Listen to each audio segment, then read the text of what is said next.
देखो, हम लोगों ने कल वाली जो वीडियो थी, कल की वीडियो में, यानी हम लोग कल के चैप्टर में, कल के टॉपिक में हम लोग पढ़े थे कि जैव प्रक्रम क्या होता है।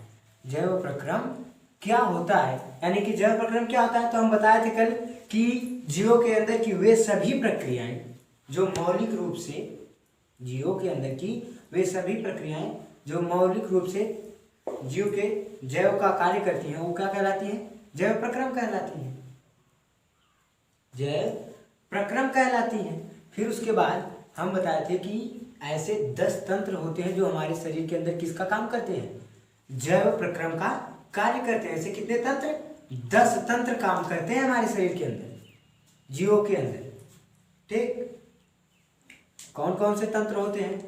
तो अध्यावरणीय तंत्र होता है, पेशीय तंत्र होता है, कंकाल तंत्र होता है, तंत्रिका तंत्र होता है, उसके बाद पाचन तंत्र होता है, श्वसन तंत्र होता है, उत्सर्जन तंत्र होता है। इसी प्रकार से टोटल 10 तंत्र होते हैं हमारे शरीर के अंदर, जो ऐसे टोटल 10 तंत्र होते हैं हमारे शरीर के अंदर जो कि काम करते हैं जैव प्रक्रम का।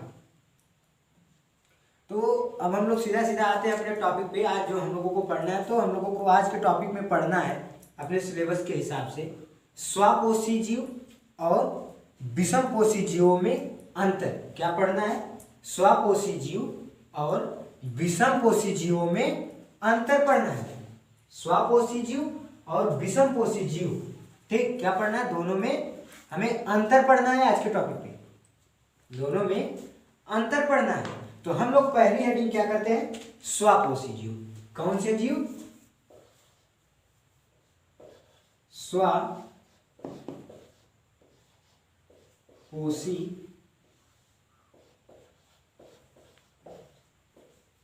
जीव।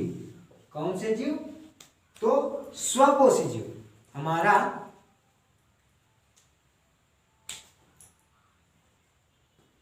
हाँ, तो देखो वो थोड़ी सी मिस्टेक हो गई थी, उस कलर से जना नहीं रहा था, इस वजह से। चलो देखते हैं हम लोग स्वपोषी जीव। यानी स्वपोषी जीव होते क्या है? वे जीव, क्या कहेंगे हम लोग थ्योरी के हिसाब से? वे जीव जो अपना भोजन क्या करेंगे? स्वयं बनाएंगे ना, खुद से बनाने का प्रयास करेंगे, उसे हम लोग स्वपोषी जीव कहेंगे। क्या कहेंगे? स्वपोषी जीव कहेंगे। जो जीव अब भोजन जो है अपना स्वयं बनाएंगे, उसे हम लोग स्वपोषी जीव कहेंगे। ठीक, स्वपोषी। ठीक, तो देखो हम लोग बात करने वाले थे कि स्वपोषी जीव किसे कहते हैं। स्वपोषी जीव किसे कहते हैं? ठीक, तो हम बताए थे कि वे जीव, ऐसे जीव जो अपना भोजन स्वयं बनाते हैं, उन्हें हम लोग स्वपोषी जीव कहते हैं। नोट के हिसाब से इनमें होता क्या है? इनमें संचित भोजन, यानी कि इनमें भोजन संचित होता है, या कार्बोहाइड्रेट, भोजन को कार्बोहाइड्रेट कहते हैं, और स्टार्च, ये कार्बोहाइड्रेट क्या होता है? स्टार्च में टूटता है। तो यानी कि इतनी चीजें इनमें होते हैं। ठीक, क्या है? इतनी चीजें इनके अंदर होती हैं। ठीक, एग्जाम्पल के तौर पर हम लोग देख सकते हैं कि पेड़ पौधों के अंदर ये प्रक्रिया होती है। तो ये चीजें, अब इसके ऊपर आप लोग अगर थ्योरी बनाना चाहते हैं तो स्क्रीनशॉट मार लीजिए। ठीक, ओके। हम लोग अब देखने जा रहे हैं विषमपोषी जीव। ठीक, ओके। तो हम लोगों ने क्या अभी पढ़ा कि स्वपोषी जीव क्या होते हैं।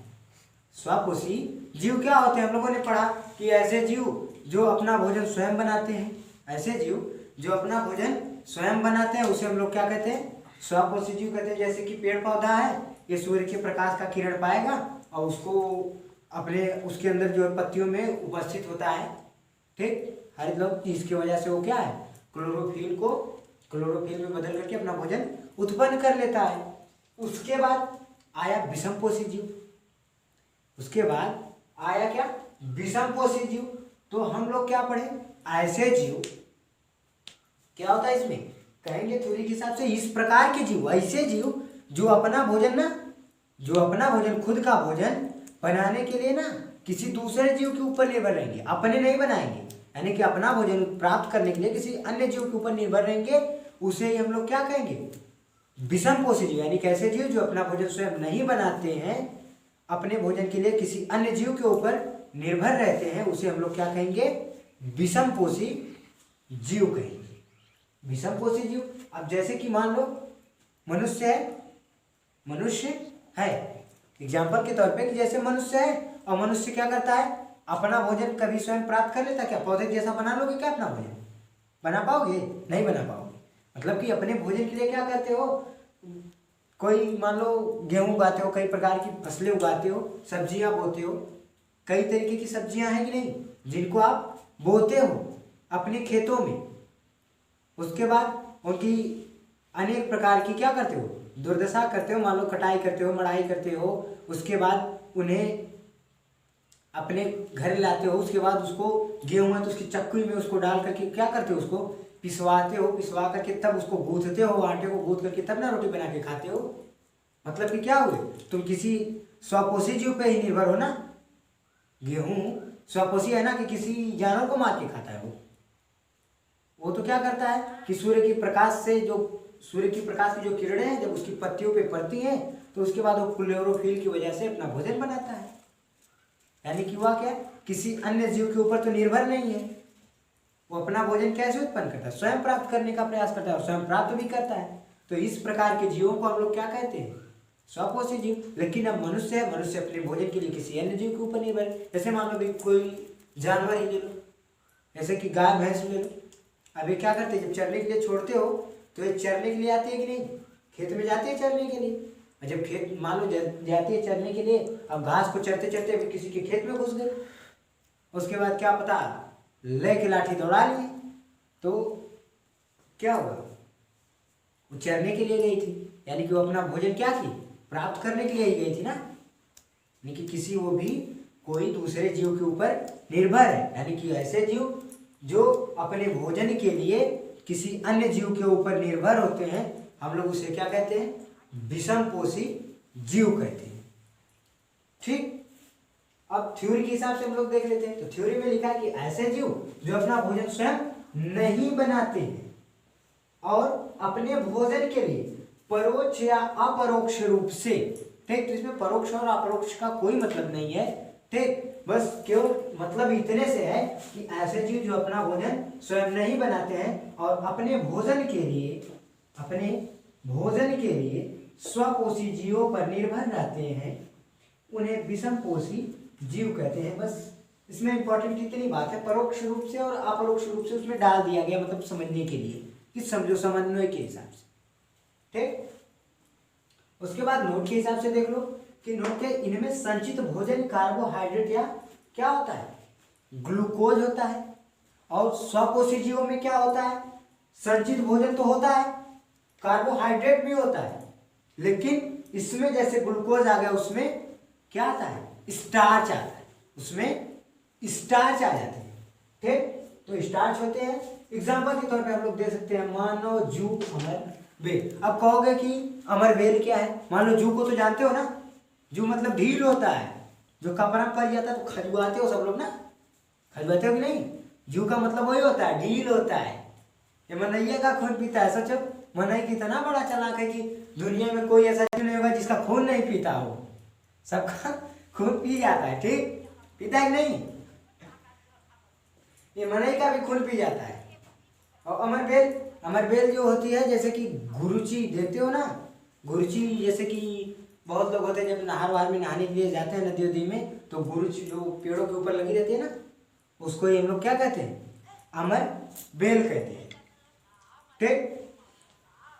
अब इसके बाद हम लोग पढ़ेंगे, इस टॉपिक के बाद हमारा ये टॉपिक खत्म हो गया, स्वपोषी जीव और विषम पोषी जीव में अंतर। अब हम लोग पढ़ने जा रहे हैं पोषण। क्या पढ़ने जा रहे हैं? पोषण। तो अब हम लोग हेडिंग लगाएंगे अपना, क्या? पोषण। ठीक। ओके, तो हम लोगों ने अब तक पढ़ लिया था कि स्वपोषी जीव क्या होते हैं, परपोषी जीव यानी विषम पोषी जीव क्या होते हैं। अब हम पढ़ लिए क्या, कौन सा पोषण? स्वपोषी पोषण।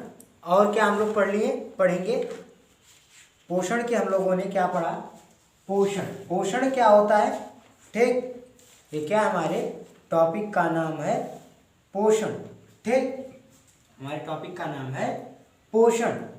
क्या है पोषण को हम लोग कहते क्या है? तो पोषण में ये चीज आती है ना कि वह प्रक्रिया, यानी कि ऐसी क्रिया होगी, क्या होगी? ऐसी क्रिया होगी जिसके अंतर्गत या जिसके द्वारा, जिस प्रक्रिया के द्वारा, ऐसी प्रक्रिया जिसके द्वारा सजीवों में, ऐसी प्रक्रिया जिसके द्वारा सजीवों में जो है भोज्य पदार्थों का क्या होता है? ग्रहण होता है। यानी सजीव भोज्य पदार्थों को ग्रहण करते हैं, खाते हैं। जिस प्रक्रिया में सजीव भोज्य पदार्थों को खाते हैं, ठीक, ग्रहण करते हैं, और एवं वह क्या होती है? जैविक प्रक्रियाओं में या शारीरिक क्रियाओं में सहायक हो, उसे ही हम लोग क्या कहते हैं? पोषण कहते हैं।